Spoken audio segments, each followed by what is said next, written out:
Good evening. I have 3 architectural pals in Los Angeles, and I'm very happy that one of the 3 guys is here right now. I would like to welcome Thom Mayne in our school. To introduce Thom Mayne means to bring water to the Danube or wine to our studio. But nevertheless, I called my office this morning and said, can you send me his biography on my cell phone? And it was 9 o'clock in the morning, it's still running. So, very long. Thom, for me is, maybe you don't know things from this biography. I didn't know that you were co-founder or helper, supporter of creating this famous school, SCIARC. It's very important because the influence of this school is worldwide. So he is not only a worldwide well-known architect, but also very influential. Not only through his architecture, but also through his school. The other thing is that he realized a building in Austria. You can see it almost every day in our newspaper now. It's the Hypobank in Klagenfurt, in Carinthia. Look at it. It's quoted, but nevertheless, they didn't say who is the architect, which in this case it's better, I would say.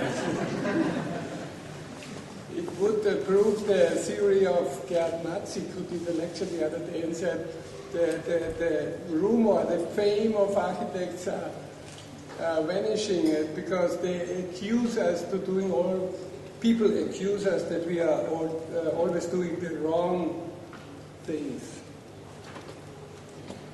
I wrote a piece for him a long time ago, but there's a quote I just wanted to repeat because it describes not only our friendship, but also my respect for his creative process, for his drawing. He's the master of drawing, actually.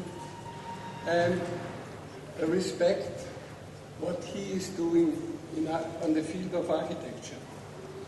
Not only the building, but also the thinking. And today we could experience, my students could experience how clever and intelligent the comments were he gave for the projects my students did.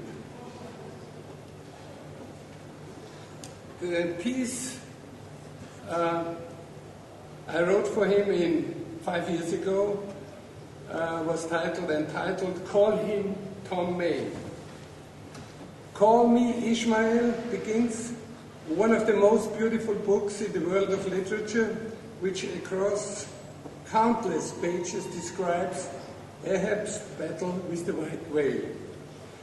And one of the best descriptions of architecture can be found in this book. Namely, would now the wind but had a body, but all the things that most exasperate and outrage mortal man, all these things are bodiless, but only bodiless as objects, not as agents. Thom Mayne's architecture can be described as the white whale, if you will, and he is Ahab. Let's welcome Thom Mayne.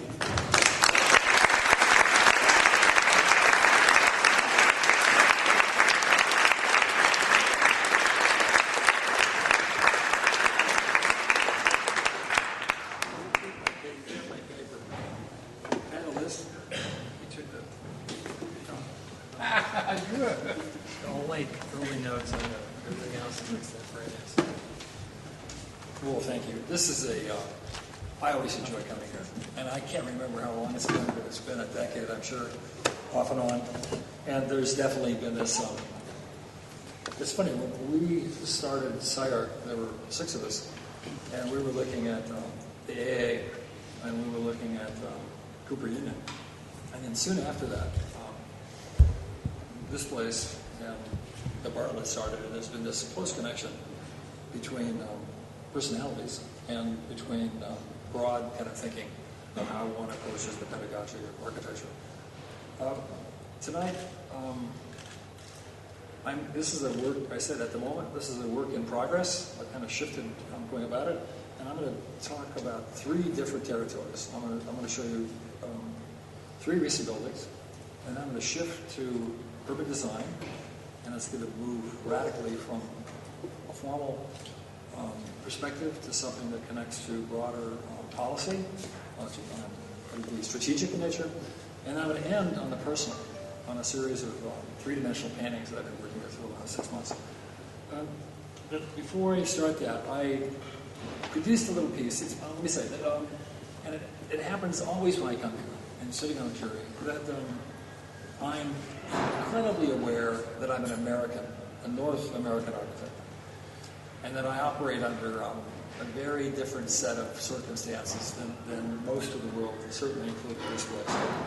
And I put together a little clip that's going to talk about that, and it's going to, it'll explain itself, and I'll say something. It's going to, and then I'm going to have just a brief introduction on the basic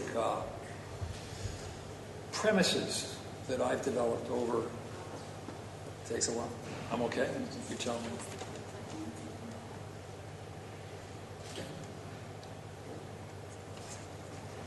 I'm going to start. Okay, let's start.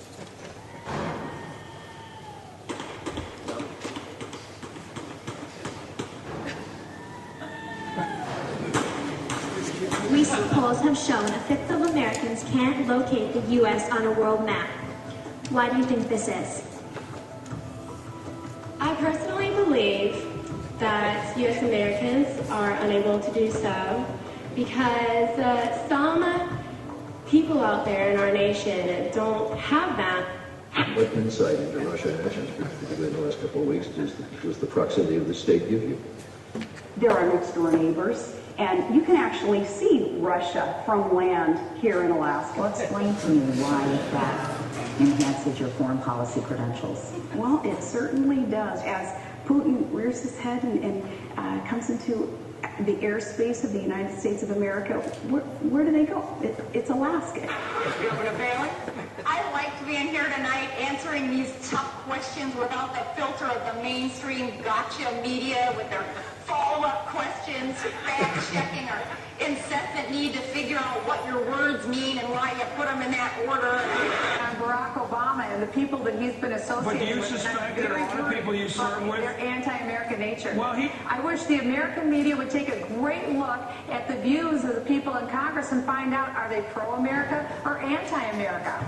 Where do you think you stand in the political landscape in this country? Are you a commentator, a satirist? What exactly are you? An American patriot. If you don't leave liberals in a sputtering infant rage, you're not doing it right. Look at me. Ladies and gentlemen, there can be no other way to say this now. The gloves have to come off. It's time for people to sober up. The President of the United States, Barack Obama, is destroying the United States economy. Why? Here's my, look, I'll leave it at this, because I'd much rather talk about China, I'd much rather talk about OPEC, I'd rather talk about how all these countries are ripping us off and how they shouldn't be, and we can stop it easily. That's what I'd rather talk about. You know who's going to be the happiest if he produced a birth certificate? A real birth certificate, not a certificate of live birth, which is not a birth certificate. I would be. Today, I'm very proud of myself because I've accomplished something that nobody else has been able to accomplish. I was just informed while on the helicopter that our president has finally released a birth certificate. Donald Trump is here tonight.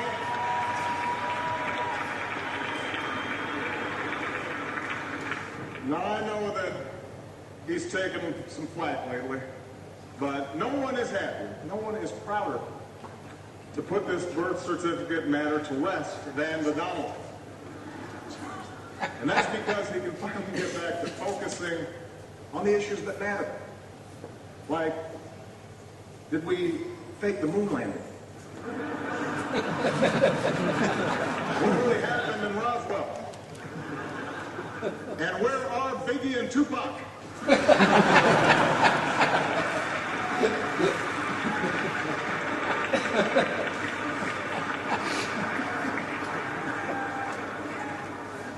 All kidding aside, obviously we all know about your credentials and breadth of experience. For example, no, seriously, just recently in an episode of Celebrity Apprentice, at the steakhouse, the men's cooking team did not impress the judges from Omaha Steaks. And there was a lot of blame to go around, but you, Mr. Trump, recognized that the real problem was a lack of leadership. And so ultimately you didn't blame Little John or Meatloaf. You fired Gary Busey. And these are the kind of decisions that would keep me up at night. The idea, I always think of it like this when someone says, do you believe in a design, or do you believe in God created the world, or is it evolution? I always think, you look at a great bag, right, and you say, a bag. And you say, oh my goodness, who's the designer? You look at a pair of shoes you like, you say, who's the designer? I love those shoes. They're perfect. They're gorgeous. So then for me, it seems odd not to ask the question when you look at things that are so perfect, like a child or the human eye and its complexity, and think things that are not perfect. I'm not saying God is, causing earthquakes. Well, I'm not saying that. I'm not saying that either. God, what God does is God's business. I have no idea. But I'll tell you this, whether you call it Gaia or whether you call it Jesus, there's a message being sent. And that is, hey, you know that stuff we're doing? Not really working out real well. Maybe we should stop doing some of it.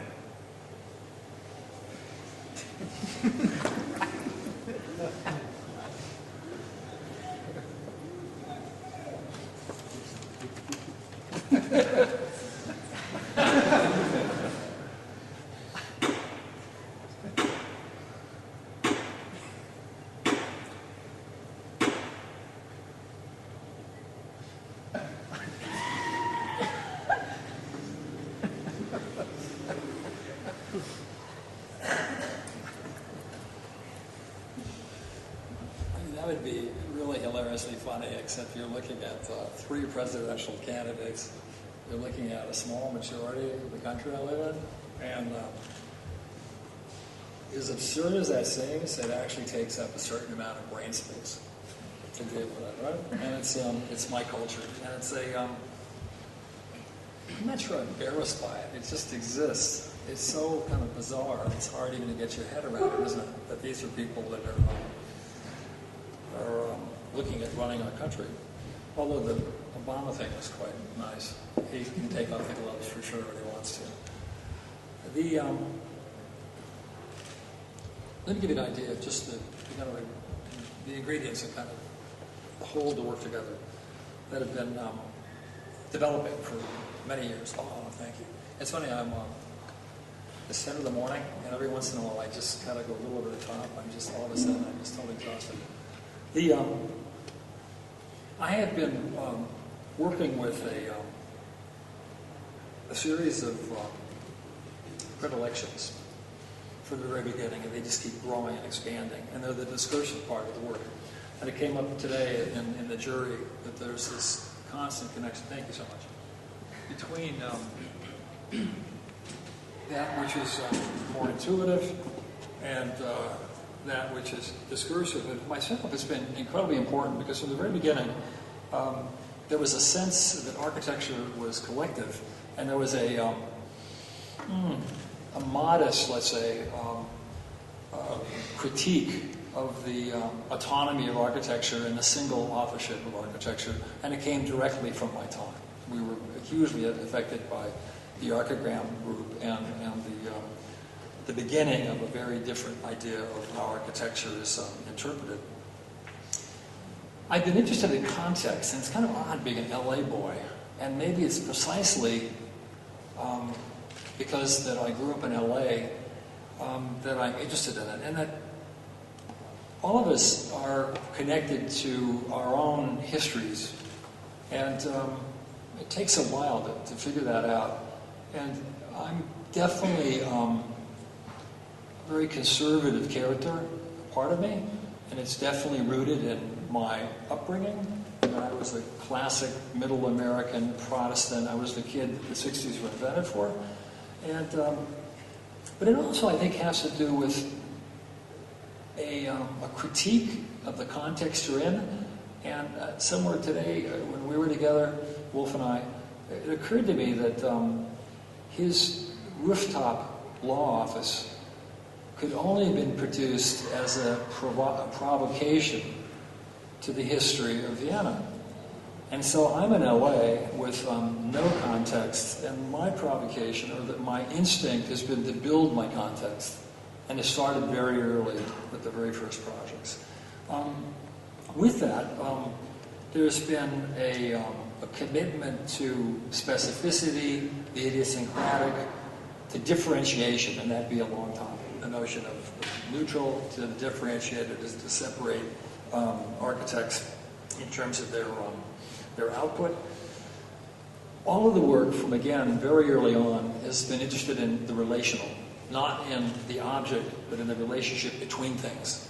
And as that, it's become part of a conversation that I see architecture as itself a mimetic of a dialogue. And then with that, of course, comes connection, and it gets, for every kind of idea, there's a counterpoint, so there's a connection, autonomy relationship to this. And all of it is connected to a critique, a resistance. And again, one of the things I'm going to lead to tonight, is that we discuss tonight, is my sense at the moment is this notion of resistance, of the critique, which is absolutely rooted in my generation, is connected to the 60s. And it was, of course, connected to the broad political, cultural, social environment, milieu at that time, which led to which contributed, let's say, to an architecture which wasn't literally dealing with that critique in terms of solving, well, it was and it wasn't, solving specific social problems, but in fact in itself was pushing architecture in terms of its innovation and its language that was somehow parallel to the to that notion of provoking, right? To challenging status quo. And again, the notion of resistance became an absolute connective tissue of a huge amount of my generation. And I'm, at this point, questioning whether, in fact, that project isn't exhausted, and whether the trajectory of language, in particular, the formal aspect of architecture, hasn't reached a place where it's no longer in any way connected to its original association with the social, cultural, political. I see the world as complex, and I'm interested in absorbing it versus mirroring it. So I remember writing an article years ago on Ondo. Ondo puts up a mirror and reflects it. Again, that would be an absolute demarcation line of different architects, having to do with your position towards that reality. I've never really been in complexity for its own sake. I see complexity as the reality of how our world operates and the enormous amount of information that finds its way into our work. And it's infinite. There's no limit to that amount of information. With that comes a natural inclination for the ambiguous and for contradiction. And the use of constraint, which is going to be, I'm going to talk about very specifically, very much having to do with working in the U.S. Methodology became an absolute critical concern, starting in the middle 80s. And it was very much tied to the work in the academy.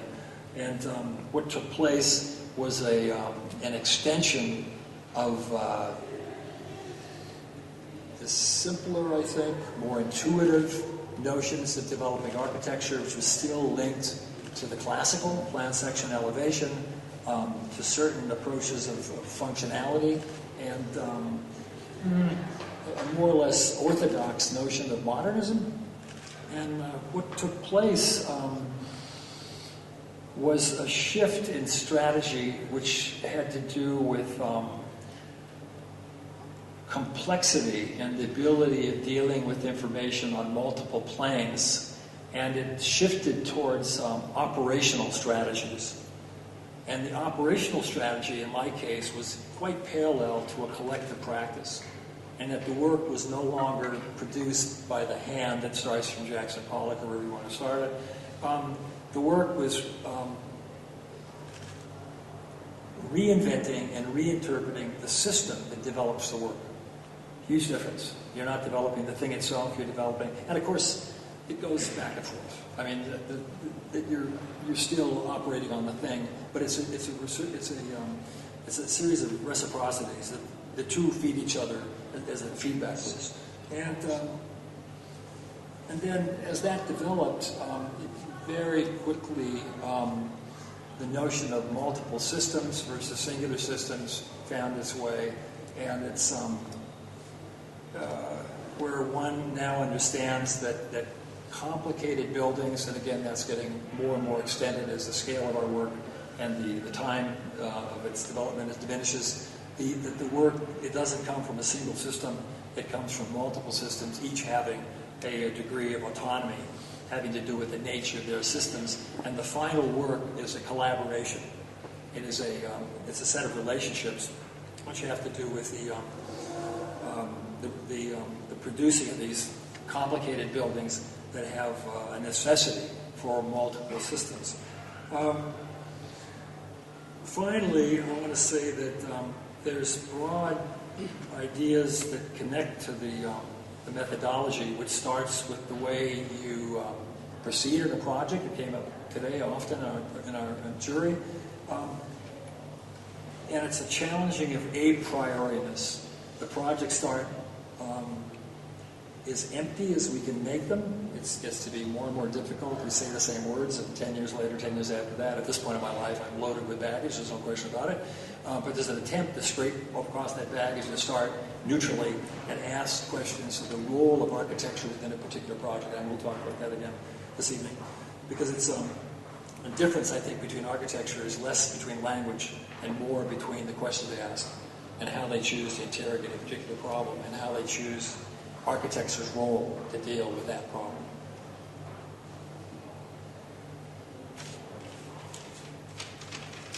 Done with that. I'm going to discuss 3 projects. 15 minutes, wow. I lost my timer here. 3 projects.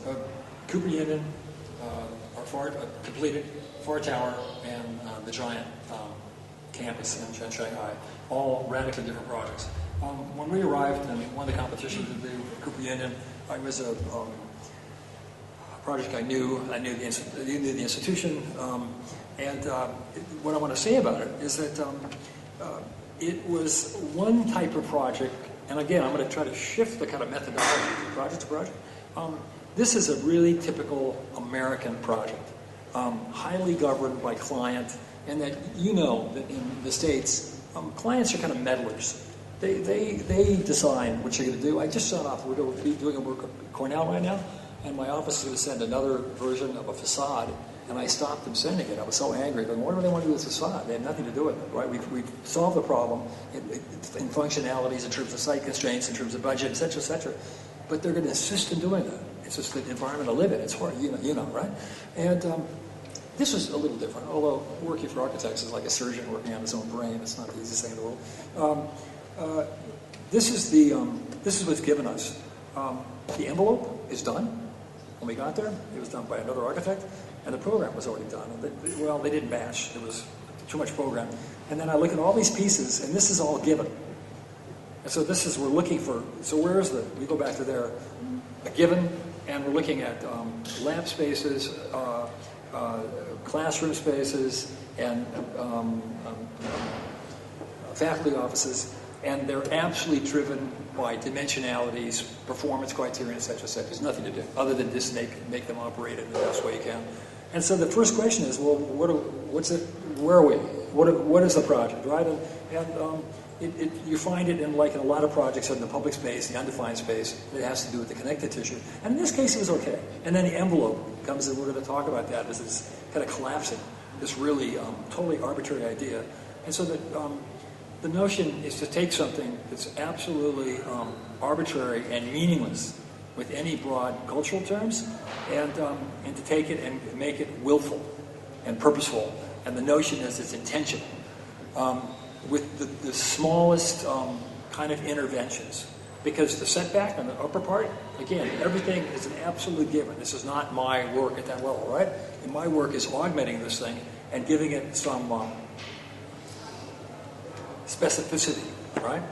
And in this case, we had actually programmatically something to work with, and that this is an interesting institution, the only one in the United States which combines architecture, art, and engineering.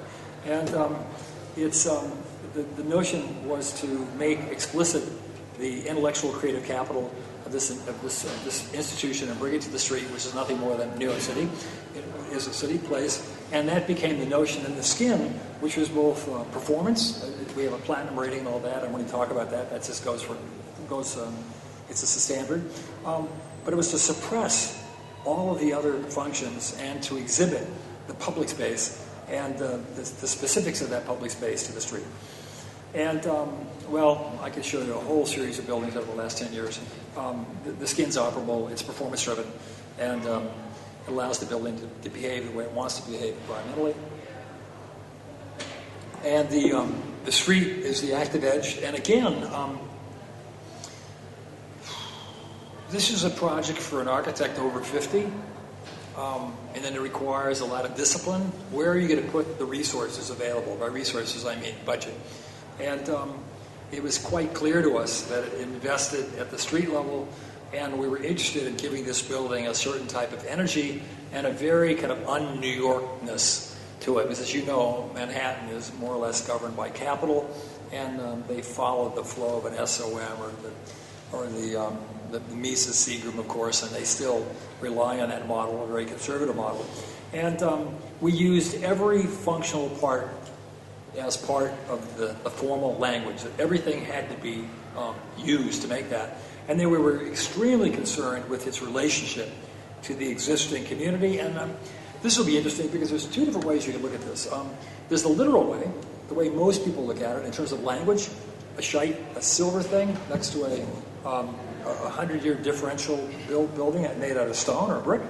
And there's another one having to do with the connectivity of the street and the general flow of the building. This is the east side of New York, and it's extremely kind of gritty. It's the real New York. And we made this building very much like that. And I think if you see the building, you would find it in that environment. Again, the skin, which is operating both as an urban idea and in terms of performance, in terms of environment, and the relationship of that. Okay, inside. The flow of people became the basic idea. And we're moving 2 floors down, 9 floors up. And one of the first drawings or diagrams, or whatever. And this was going to become the connective tissue, the vertical piazza that connects the school. And again, today came up in one of our juries, the social pedagogy is the conversation. It's putting a pedagogical objection within a social framework. And today, non-program space becomes as important as program space. That with a digital environment, that we're looking at all types of spaces that are public, which become the connective tissue between students. And in this school, it became incredibly important because of the connection between engineers, architects, and artists. It's their focus as a university. And then that same space looking up, that becomes the connection between lower and upper. And then again, very early on, we were looking at the space and looking at the nature of the space. And we need something both formed and coherent, and something that one could, again, promote visual and audio connection that led us to something much more porous, but to still add a definition. And the very specific nature of it, as you look up, it becomes more and more solid, and that's a whole discussion, because it has to operate both, again, in terms of the form of the space, and at the same time, as something porous, and it led us to this piece that went from top to bottom. And again, looking at it in relationship to movement, 65% of the people can walk. They don't use the elevators. We're using, like we've done in the last 10 years, the skip stop. There's only 2 stops. There's a 5 and an 8, and that's it. And they become the social centers. That's where all the social activities are, and that's where the connections are made between art, architecture, and engineering. And again, in this most simple way, and then there's the stair that takes you through. And the notion was that the street, the public space, moves in, up a stair. The stair is seen as a social space more than a stair. It's the Met, it's the New York Library, et cetera, et cetera. It's been incredibly successful. And then it takes you right out of the building. So when you enter the building and you look at the stair, there's a huge window, and you're outside already. So every place you're in the building, you're constantly connected to the city. It's this extremely transparent environment. That became another really important aspect, that you're not sequestered in an academic environment. You're always part of the city. And the making of this thing, which itself became a year project, we built this for $600 a square foot, which is just an absolutely absurd budget. And I spend a huge amount of my time at that level of work, I have to say, way more than I would prefer to do. But it was quite interesting. The space you could look at was made out of 2 pieces, a curved and a straight. That was it. And it took us a year to figure it out, and we made this. And what you're going to move in the building, and you're going to get to the stairs to take you right through the building horizontally to the city, and then this piece is going to kind of find its way out of the vertical, and it's going to take you up this vertical space. And here it is, like this desk and the central control. Looking up this, I don't got the right. You should be able to see the window. You can look at another building out of New York. And again, wrong time. It's packed with students at lunch. Ditto from the top down. Looking at one of these stairs, the environment, the grid, which is represents a level of complexity of no 2 pieces being alike in terms of their formation, generates the stair. The environment of the stair, the mesh, produces the stair. Each one of them is different, and each one produces a part of a lantern that produces this, looking from top to bottom. And you're looking at 2 pairs of stair as they again go up from 5 and 8. And I wanted to differentiate expectation from exterior to interior. And then you get to the top and you look down and you're in the attic space and you're connected to the foundation building, which is the second building of the campus and the park. Fire tower. Couldn't be more of a different project. My interest in site worked with me on this project. This was a really interesting competition. There were 10 people involved. And here's this odd site at the edge of a lot of fonts behind the Knit. And it's a non-site. It's in this middle space here. I remember when we were invited to the competition, showing up, look at the site, you didn't know you were there. There is no there. And I got maybe a half a dozen responses from various friends. Said, Tom, you're going to win this one. This is yours. And why did they say that? Because site information is crucial to, I think, our better work. And it started way back with the American Gedenkbibliothek in Berlin, where we actually constructed the site. In this case, we literally started by constructing site, not building. You're constructing site and building as a single act. And I'm going to go back to that again on the last project, because it happened here in the Vienna Expo 80. And then, well, not only does it have a non-site, but it has right in the middle of that site, there's a 24-meter cube that connects in LA, that connects to the University of Courbevoie. So we have this non-site with a void in the middle of it, and perfect. Absolutely perfect, right? And we went to work on it, and I work reiteratively, and it's another, we could have had that conversation today in the jury, because it's a long conversation in my studio, especially when we absorb young people that will produce something and they go, no, that's not it. And I say, of course that's not it. That's just getting us to the next stage. And they tend to see it constantly as fixed, and I see it as an attack. You produce something, you interrogate it, you critique it, and you move on. And we do that in a competition at a very rapid succession. It might be 3 a day. And with rapid prototyping, you can do that. Take lunch, produce one, and come back to lunch and go at it again. And it's going to move from generic to specific. And in this case, it's going to be a radical shift, because the specific is so focused on this particular site, and then that leads to kind of larger kind of notions of what the thing is or isn't. Far Tower. It's named after the second place winner of the Eiffel Tower. I don't know what they were eating or drinking in 1889, but there were some pretty goofy characters. This is a single light that was going to light Paris, and it didn't make it. And of course, I forgot it, and they added the arch, and they kind of mucked it up a bit.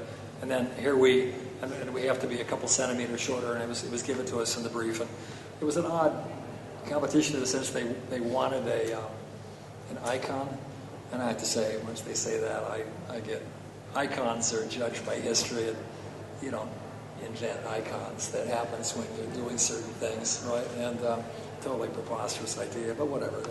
They wanted a nice building, and they were interested in architecture, let's say. And this was our competition entry. And I think one of the things that's kind of startled us, it doesn't happen often, that we actually built a competition entry. And it was because we identified the complexity of the site, and we seemed to adapt to it, and it gave us this. And of course, what I'm interested in is the relationship of things. And I'm going to play with that. And well, the building really isn't a building; it's four buildings. It's a mid-rise tower, and it's a low trapeze, and it's a lower pavilion, and then the remnant of the tower, and it makes up a constellation, a grouping, an urban cluster, which allows us to perceive the building in very, very different ways depending on how we approach it or its relationship to the skyline. And we were very much interested in attacking the simplicity of the tower today, which is they become perfume bottles. And the notion is we just don't need another perfume bottle, another shape. It's more or less irrelevant. And again, you're trying to locate where is a project in architecture that you can that exists, that has some depth and some comprehensive kind of capabilities. So as you move around this thing, each time you move around it keeps shifting in terms of its reading. As you touch the edge of the site, we cut it off purposely. We sectioned it as it touches the highway, because it's I didn't mention this is on top of an RER. A metro, a highway, the edge of it is the circular highway around. It's just loaded with infrastructure underneath, as well as this kind of funny site, which again was all useful. And then the mid-rise tower, which is more or less in context with the majority of the towers that are there now. And again, we're interested in completely refabricating the site. And of course, La Défense has been a critique of the problems of modern planning, et cetera, et cetera. And then it's about connection. 10,000 people move from the metro through the Cadet into this building within a 1-hour phase, and it's going to have very, very much to do with this public space I'm going to talk about. And then as you move up the public space, you're going to be on the you're going to be 30 meters in the air. You're going to move to the vertical transportation, and then the space is going to be primary. And what we did is we thought about the space. The piece that breaks away, the skin that breaks away from the body, came very much from our investigation in the Seoul project 10 years ago, and then from there it went to our San Francisco project where we delaminated the skin, and that delamination represented the occupation of the public space. This time it goes up 22 stories, but we see this space is essentially part of the public realm and not the building. So you're moving from the station through an underground connection to the Canet, up to the pavilion, up 30 meters, up 4 escalators. And by the way, as you're moving up the escalators, you get the view of the Champs-Élysées. You're looking all the way through to Paris, and then into this public space. And from there, you're moving to 2 more floors. And then coming through the escalators, you're looking up at the position. You're looking down at the public space as you move under the skin. And then we're studying this space, the nature of this public space, as it has layers of skins that are both part of the environmental program and part of the layers of structure, internal skin, etc., that make up the project. And a piece of that internal structure is you're going to move up now 2 more levels, and you're going to enter the lobbies on stacked cabs. So because we're moving the huge numbers of people. And then again, the plans was to express this, and it was really interesting because as we observed the competition at the end, and we looked at the other projects, it was really interesting to see the attempt to put a generic building and kind of augment that generic building, which is more or less impossible. And one had to start from the very beginning to develop this idea, because it sits down on 3 points. I can't point here, I can't see this thing, but it's if you can look at this, there's 3 points. The lower end being the last one. And And again, the section that shows you this piece coming through is this actually 8-meter piece that comes through the base. And then here we are again, we're up into the pavilion. We're going to be moving up escalators into the lobby space. And again, we're looking through the building as it moves through the Courbevoie. And then we're in the first entry level. And then again, coming up to Plan 11, there's 10 and 11 where you move into the elevators, into the core of the building. And then as you move through, it's completely variable. Every floor has its own condition to the roof. Huge energy and environment, and it's an extension of our San Francisco building. There's wind turbines on the top, and the skin is formed by the sun. And unlike the San Francisco, which was north face, we trace the skin east, south, west, and the relationship of the form and the lyrical aspect of the form and its performance are intermeshing. And then the unfinished, and again, that's been something I've been fascinated with from the beginning, that all of our work has elements of that are evolving, that allude to future, that allude to its incompleteness. It alludes to its relationship to basic evolutionary biological ideas that were always in an incomplete state.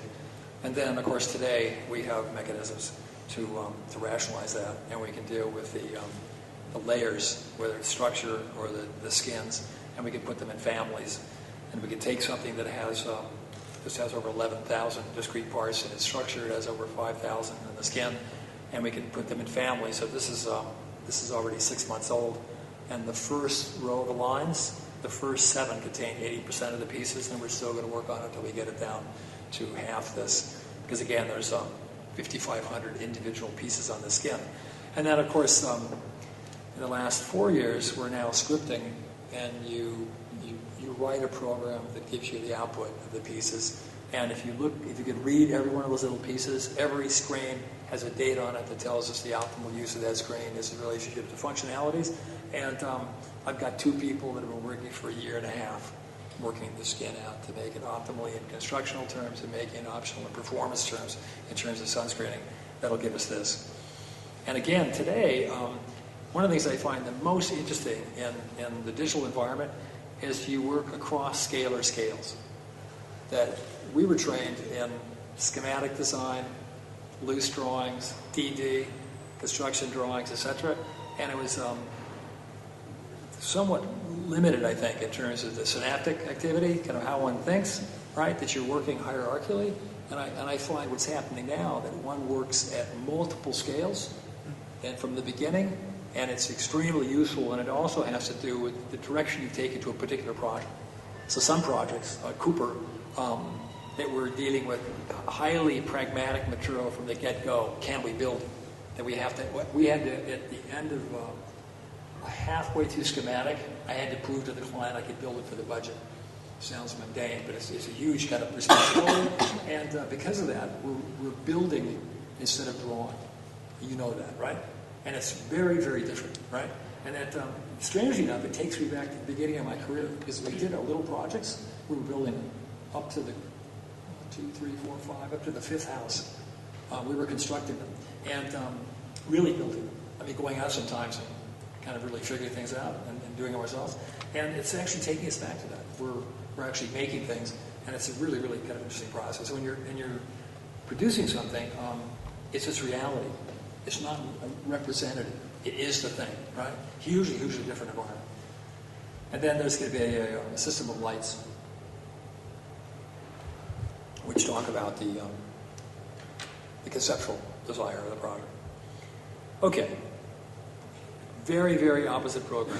And this is going to start with the multiple systems, which the Smithsons, by the way, articulated in 1944, which for me is an interesting time of articulating this when I was born. And they made an extremely clear argument having to do with the necessity of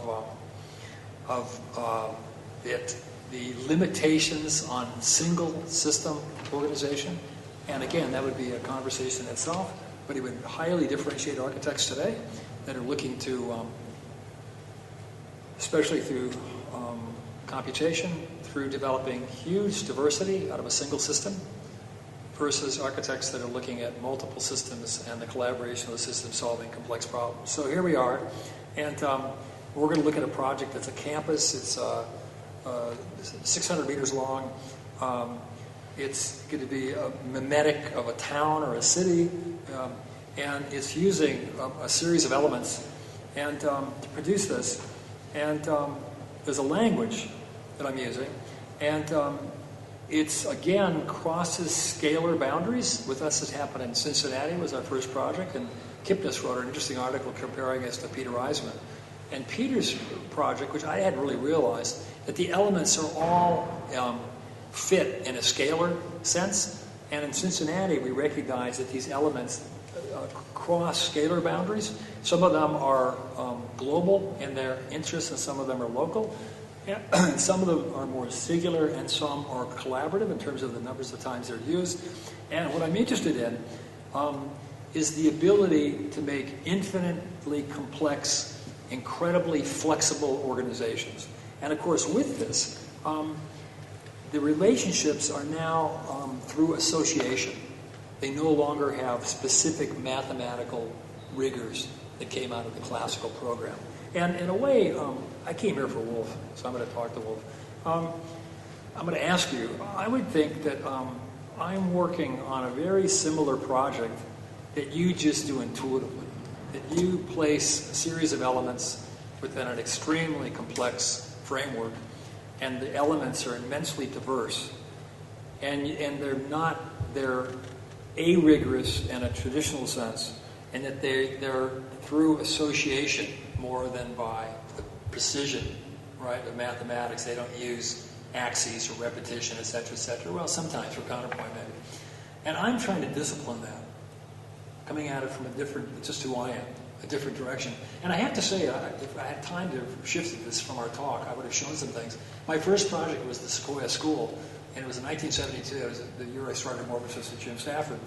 And the same year we started the SciArc. It's funny how people disappear. Jim Stafford was the key character there, because he brought me to Pomona, and we all got fired. Somehow people just disappear in history, and it's really a shame, because he was by far the strongest in the design world. Anyway, our first project was the Sequoia School, and it was non-architecture. We were trying to challenge any authority of anything formal, and it had very much to do with my uncomfort in the intuitive.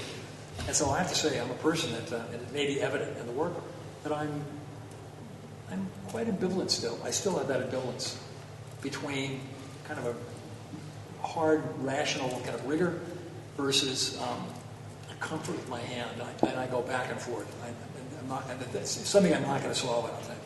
So here we are in Shanghai, at the edge of the city. It's not the edge anymore, and we're going to take a piece as crossing a highway, and this is these pieces of language, and I'm going to be able now to kind of construct with different elements, literally infinite possibilities, but also to accommodate the types of changes that take place within the contingent behavior of a project. That as things change, I have no allegiance to one thing or another. I can keep changing and altering something, and it's more or less irrelevant, kind of how it changes, other than the fact that I get to discriminate, and we can still constantly kind of move things and change things. And the question is whether the language is rich enough to produce differentiation. And again, what I'm interested in doing now, this is more or less a model of a village, and it's going to have gallery spaces, meeting spaces, libraries, living quarters, recreational space, office space, et cetera, et cetera. It just has elements of a city, you could say, in this complex. And I'm interested in a language which has the possibility of producing a differentiated environment, and it's going to include local, global issues. So the final mat and the large lineal line are operating globally or semi-globally, and other elements are operating locally, and then all of them are in collaboration. It's the combinatory language, right? And it's the combinatory notion and the method of the combinatory. I'm using differencing. Okay, guys, it places me, I know, in the distance. But I'm asking my younger people, okay, we've worked on this now for 10 years or so. If we're going to shift the method of connection, That's what it's going to take to shift the architecture. We either have to shift the original DNA matter, or we have to shift the mechanism that connected M and N to that. And then it's a fusion between ground and building. And it's a hybrid between the two. And maybe I didn't show the one I wanted to show. It came from our competition that I think you invited me to, or some I connected with you. The Expo. Hans was in that. The Expo competition here, and it was a connective tissue at the UN City. It was the first time we used the ground as an augmented landscape, and we filled it with program, and it totally changed my thinking. Everything after that used this notion of ground building as singular, and I've been working on that since that time, and it's the first time I got something built that's closer to it, and which is another interesting thing. You put an idea out, and you're not going to be the first one that gets it built. It's totally happenstantial with it. You get a piece of work that fulfills that idea, right? And but I'm still working with it. And it gave us a very different environmental model. There's only 13% of the building that's traditional building. Everything else is part of the ground. So it kind of attacks that. And then again, through the way we work today, the structure and the skin's coming from Switzerland, the structure's coming from Beijing. We have an ability to modulate that and to draw stick by stick. And this is coming out of Los Angeles. And that's the thing. And there were, I have no idea, tens and thousands of individual sticks. We had 6 mistakes. Really fabulous kind of idea, right? And the skin shows up, and it has to be dimensioned properly. It's done, right? And the skin's coming from Switzerland, and you'll see it in a minute. And if I show this to somebody in LA, I lost the job. By the way, when I even present in the States versus someplace else, I completely change my presentation. If I was going to talk to a client and show this slide, I'd no reason to even continue. I could walk out of the room. I'd be done. All right? Please scare the hell out of them. And you'll see in the finished building, I'm done. This is all going to be the completed work.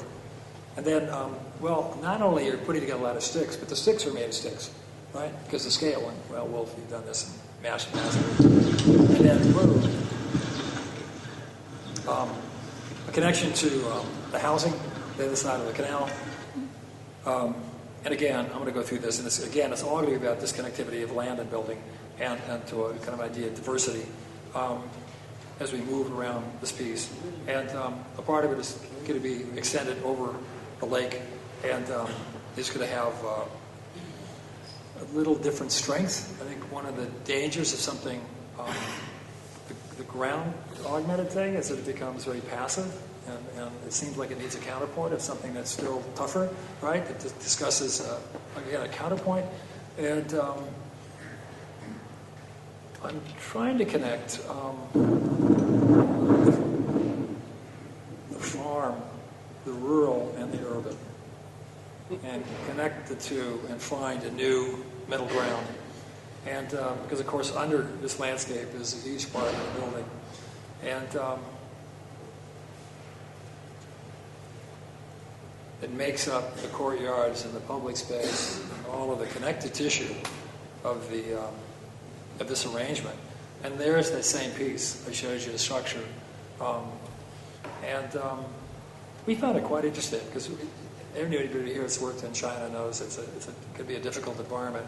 And we, of course, built this. I had a team there, and we literally built it. And if you look at the skin, the glazing's moving down in curves, so they're trapezoidal. I mean, these are complicated pieces. And it was quite interesting, actually, to put this together. And then again, this project is interested in the space between willfulness and chance. That's what the operational strategy does, right? The willfulness of controlled, coherent environment, because that's all we do. We make things coherent. I'm looking for ways of redefining that notion of coherent. And when you look at that original system, and a huge amount of accidents, of serendipity that takes place out of the collision of multiple systems, and this is one of them. So the space between just happens as an outgrowth of following the system. And I'm totally fascinated with developing projects at this scale where you only can control X amount of it. And when you show up, things happen that you're not even aware of sometimes, right? It's impossible to control all the events. And again, we're crossing this is the roofscape that's now been penetrated by one of these, this other piece of language that defines the street. cut off from the street, looking in, and again, this is one of those pieces that's going to keep exhibiting itself, the cone, and it'll be an idiosyncratic object, and it'll work in series, and it'll work as a void. So there's the same piece. It's just taken out of the element as a pure act of language in a rhetorical sense. And then the connection from end to end of the campus. And again, the systems aren't in a line. The path and the connective piece of the building and the landscape all have their own system. And they collaborate in a particular way. And we can control that collaboration to some degree by the manipulation of these systems. And then in the street, we're looking at this interstitial base on one side, looking back at the nose cone of the space. And then they're going to intersect various programmatic elements, because I'm going to make the program as transparent as possible. And of course, what I didn't say, the corridor or the movement space escapes the building.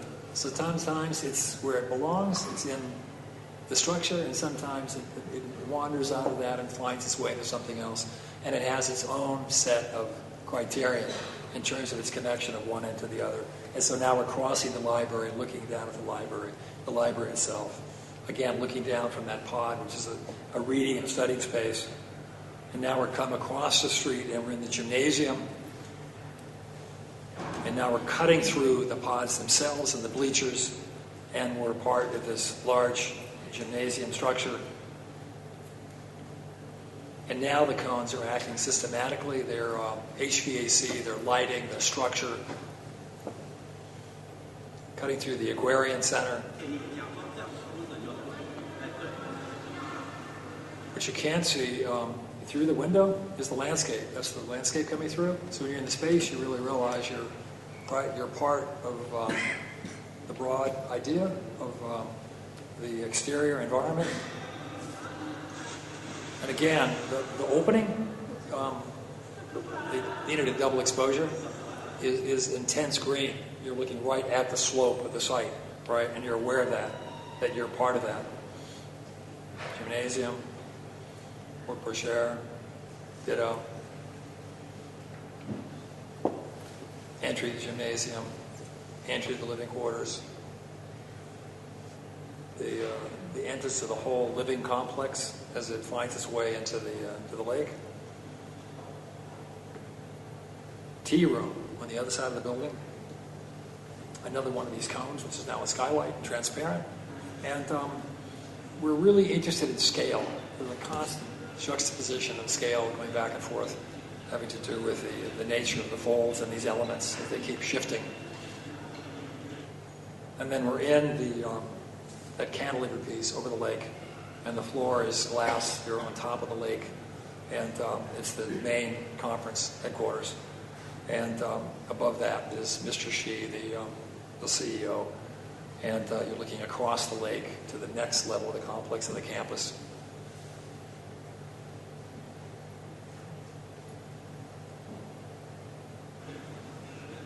The entrance into the living quarters and the hotel.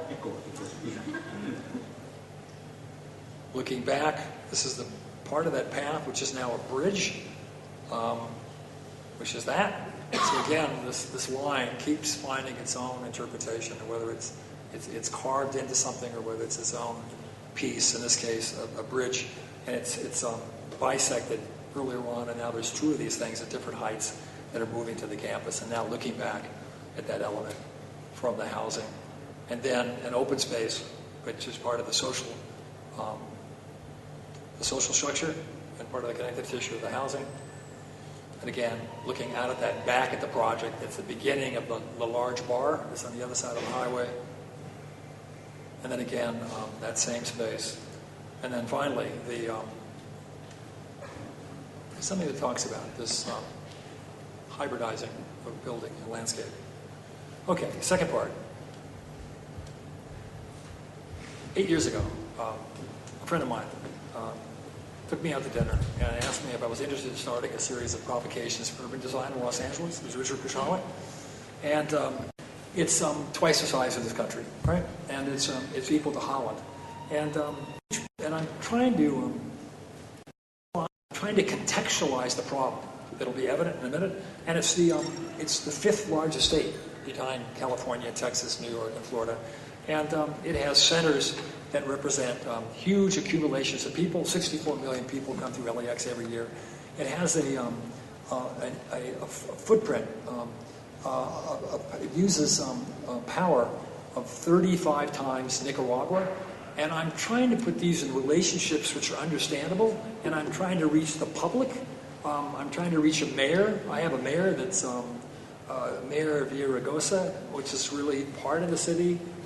His parents came across as illegals, and he's the mayor. And that's how quickly things change socially. One generation, right? It's fantastic, right? And of course, LA is the first major majority Hispanic city in the United States. And they were looking at driving, one day's driving of 6,000 trips around the world. It's 12 million gallons of gasoline, which is about half of our export from Venezuela. And it has an ecological footprint the size of Peru. And we looked at flora and fauna, and we looked at how it moves. We looked at open space, and we looked at earthquakes, etc. And then out of that came a set of interests were quite different. And I'm going to start the conversation having to do with today's jury. I think I mentioned earlier, there's a sense that it's very possible that the problems that we face today are quite different than they were, let's say, in the early 80s. That's a 30-year time span. And my own hunch is that the issues we were grappling with at an architectural scale having to do with provoking new ideas has shifted radically, and they've moved from architecture to broader infrastructural problems. And I'm trying to find a place to utilize our collective energy in approaching problems which have clear possibilities in terms of establishing different terms of how we define those problems. And so we started with, I'm going to show you three of them really quickly. We started with the World Trade Center, and we did a project that was asked for by the New Yorker. They asked for 4 people. And the first thing is starting to ask the questions of what type of problem this is we challenged the political nature of the project and the notion of rebuilding a tower, which is a symbol of capitalism, and which is univalent versus multivalent.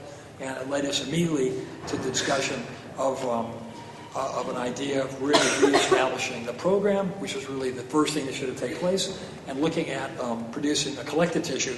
And at the same time, studying Lower Manhattan, we spent a huge amount of time. We were looking at the relationship of the huge amount of commercial space to represent the capitalist program in the States, and the necessity of, in fact, needing an additional space in the form of a tower. And then, of course, we looked at all the towers, and we put ours sideways and laid it down on the ground. And then we changed the program radically. We shifted it to housing, open space, and various cultural uses as well as office buildings. And out of that came a very, very different idea. We left the tower, but we left the tower as an uninhabited, iconic marker, and a telecommunications tower. And then architecture was infrastructure. We were looking at the movement of people and the connectivity of the site, which is between the Hudson and the East River, and it's an incredibly kind of vital site. And they were documenting on the right the nature of that. And of course, we're working now in, again, with the computer environment. We can layer systems so we could work very, very quickly. We did this whole project in 3 weeks.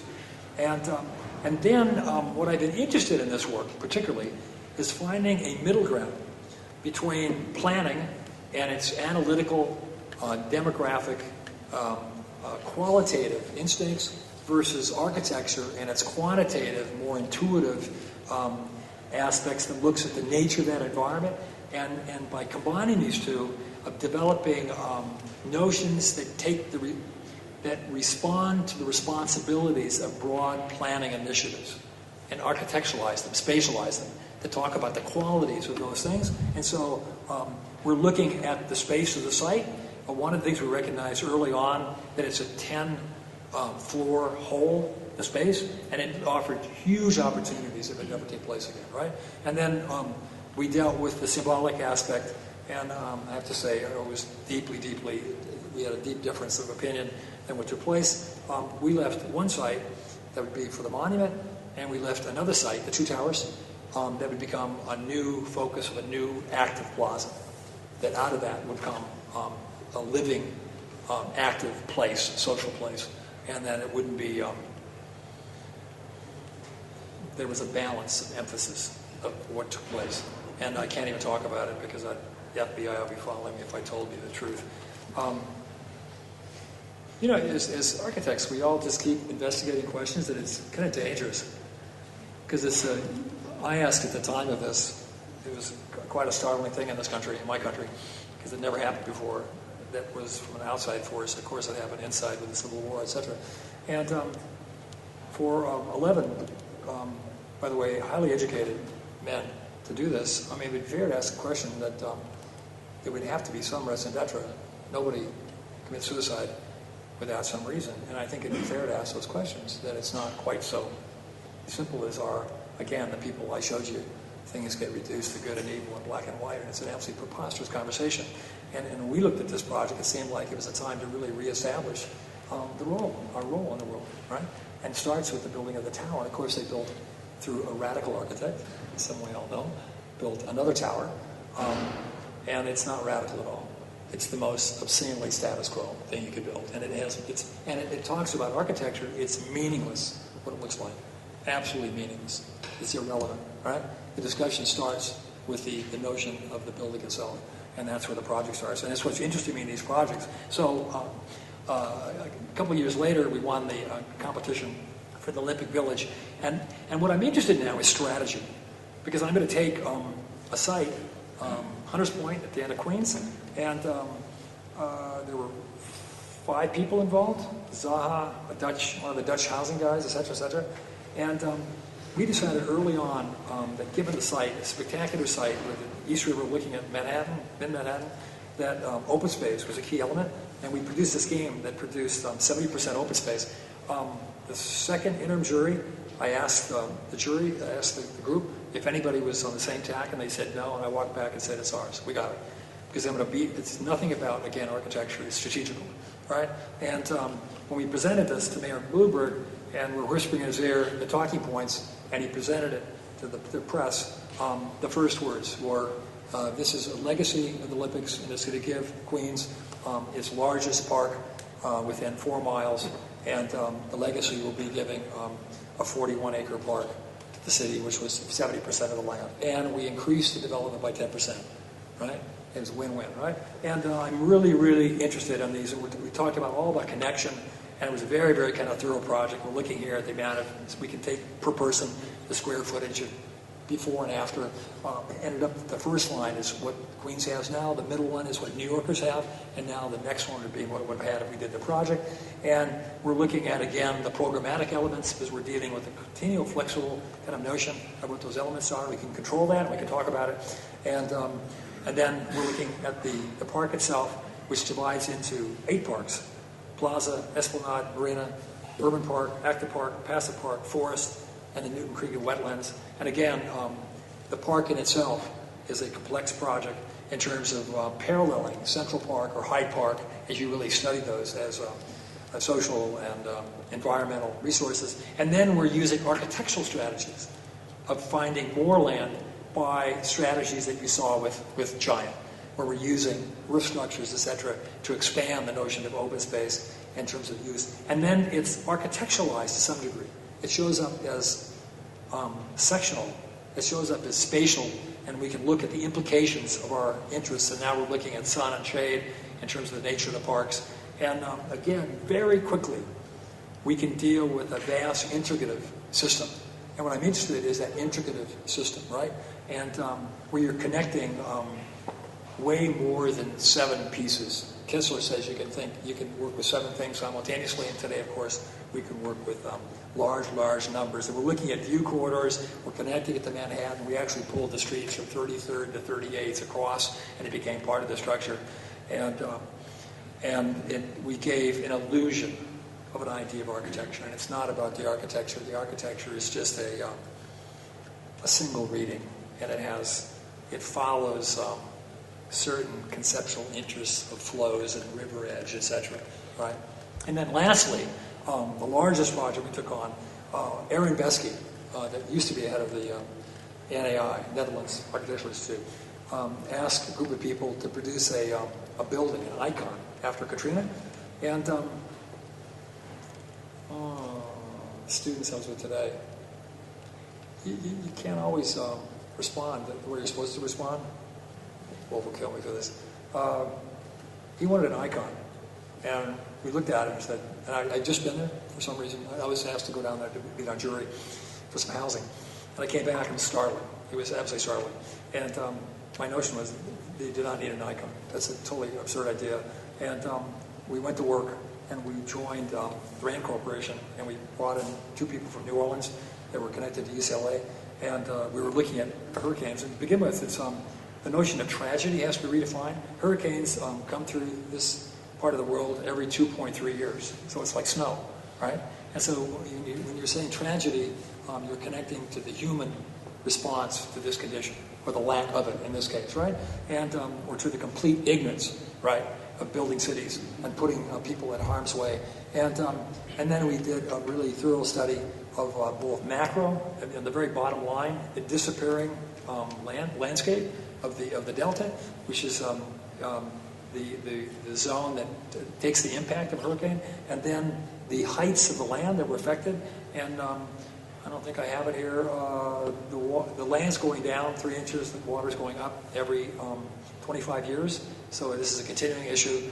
And again, we looked at the neighborhoods, and then out of that came up with a strategy of abandoning all the lowlands, which seemed preposterous. And we made a study of that, and it shows over time the new boundary of a region. And now we're taking on huge macro territory. And then we did a study that said we could buy every piece of land and rejuvenate the existing land, the landscape, for $23 billion versus the $40 billion they're going to spend for the levee. And we did that.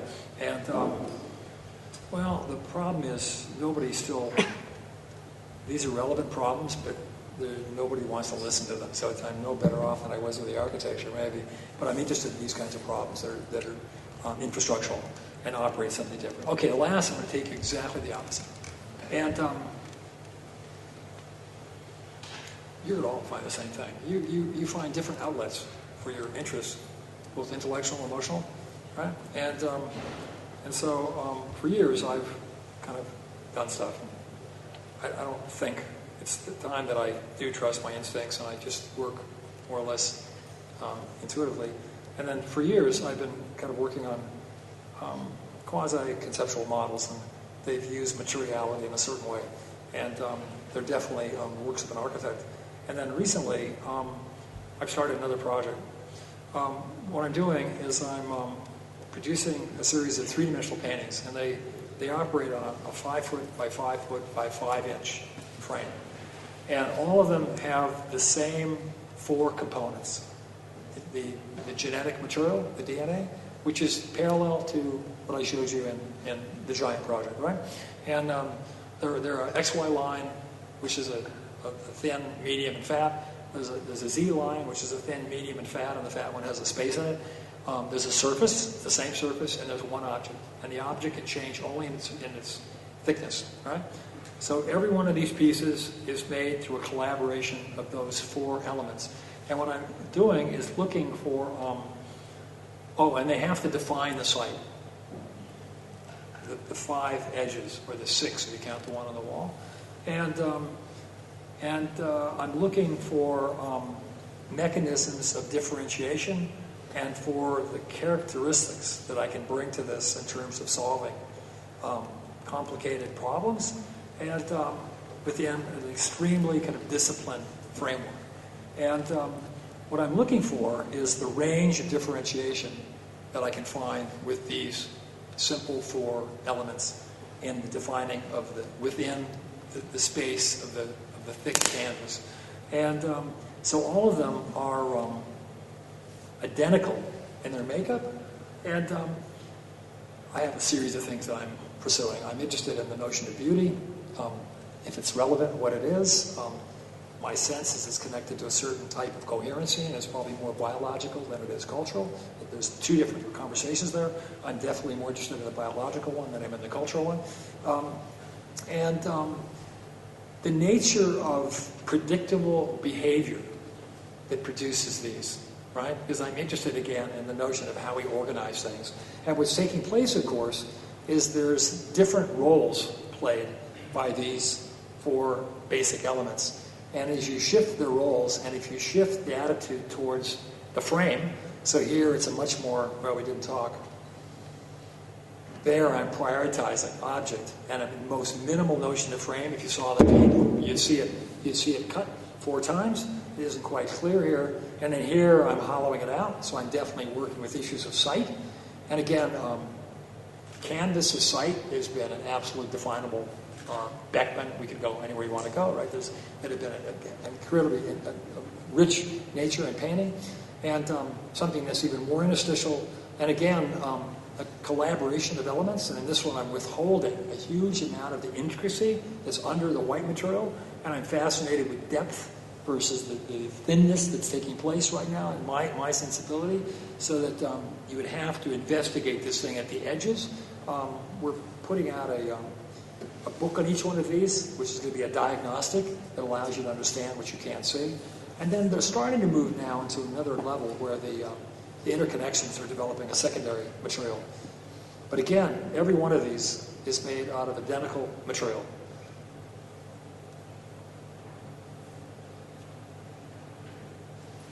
This is the first 15. I've got another 10 that's in the works. I think I'm just coming to an end of the collaboration, of the extension, of the exhaustion of the project. And then I started another one, and I'm carving it into a wall, and I stopped and go, okay, I'm starting another project, and we'll hold that one for a while. And then right now, actually, I will see something in my email tonight. We've now put the drawing back, and I'm working on the part that touches the surface and putting the drawing back so there'd be the literal nature of the dialogue between the drawing, which is a part of the evolution of the piece itself. And that will be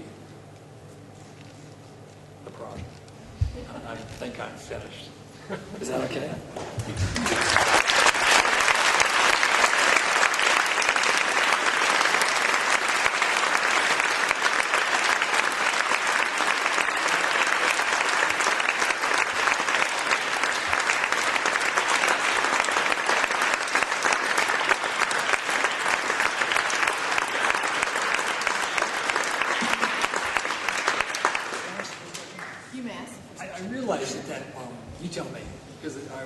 Just kind of experimenting. I did that last night, or this morning actually. Does it make any sense? The last pieces, is it coherent? Why I ended with those? A lot of things. What? A lot of things. Because of course what that does is that deals with also the frustration of contingency and meddling, and you own that. And I think it's important that you're going to find, I guess, through your careers, at just points that you have to continue your own research. I didn't mention also that I was moving 6 months ago in my space, and I came across all these materials, graphite, aluminum powder, iron ore, et cetera, and I just realized that since I was a real architect, and our joke used to be years ago, we couldn't even talk about our projects unless they had an elevator between you and I and Eric, right? And as we became real architects, meaning there was at least one elevator in the building, which has been a while for me, I've curtailed this a little bit more, and I realize how important it is that you continue your own private research, and that it's done solo. Although in my case, solo is always collaborative. Solo, like Woody Allen, working with my little gang that we can work non-verbally and just blunt or mind. You don't have to use. It doesn't have to be explained, right? And but it becomes extremely important for also finding your way is what you're doing. You're constantly searching for a direction or redirection, etc., or trying to challenge. I'm realizing that we've reached some sort of a boundary, and I'm trying to challenge that boundary and a self-similarity. Because I say I'm not interested in that, but if you produce it, then you've got to finish your own critique, and I'm looking for my way out of that.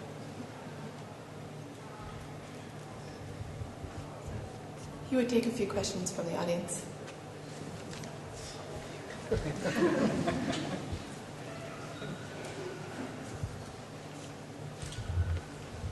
I have one. Hello. About the three-dimensional paintings. How does it work? Like, you are working in your atelier, or if you want to produce it, like the system of the work. Do you understand what I mean? Like, normally, what I can imagine under three-dimensional paintings, like artist who works in an atelier and does everything own. Does everything by himself, yeah. And how does it work with your paintings?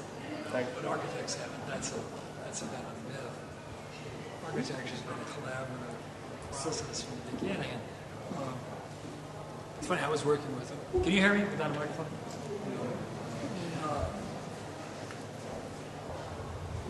No, I mean architecture in the 20th century has been a collaborative process. It's how you want to talk about it, and there's clearly more and less for sure. Okay, but I was working with somebody 5-6 years ago, kind of Nakazawa, who helps refocus on practice, and we were trying to restructure our practice, and he told me at one point that when you have 60 people working for you, that you're no longer a designer. And I'm a simple guy. I just think I'm a designer. That's what I do. I'm the guy. And he said, no, you're not. You're a thought leader. And I thought about that, and it's really true. I no longer am a designer. I don't move. There's a lot of lines being moved with 60 people. And I used to move all the lines, right? And it's myself, and then myself and one person, and myself and two people, and then someone that I call the partner. I don't know, right? And but I moved everyone. So I went back and showed you drawings and certain things. There's nothing on the page that wasn't my hand, right? Two things are happening.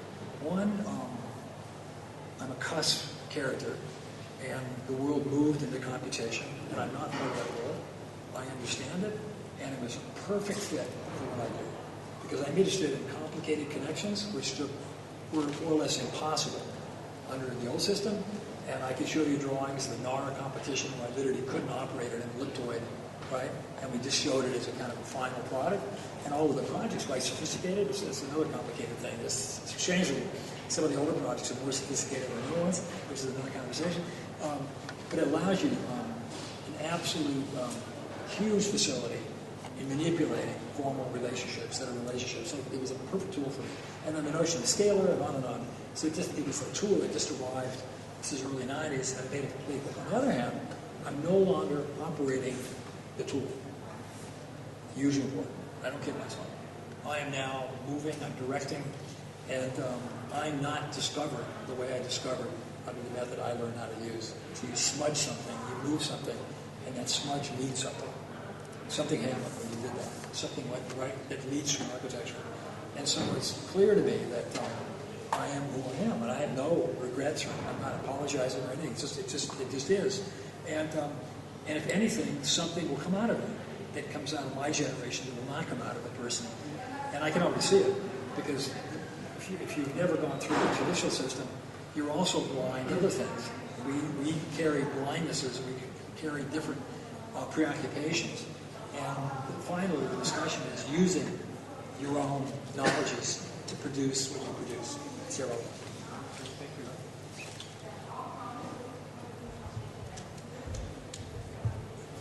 Because the computation, you guys are all, you don't take responsibility for the lines. And kind of a problem. You have a lot of lines. They just kind of show up. And I think in a lot of cases, I don't know, I get the feeling the person I'm looking at doesn't know where they came from. And you draw it, and it's very tedious, right? Just to draw one, a complex, an elliptical shape, and to plot and point, and then to get it all connected. You had a sense of the complexity, right, of that line. And that'll probably come as you're more, as you master the tool. It seems like the tool is still mastering the author in a lot of cases. Right? That it? Okay, thank you.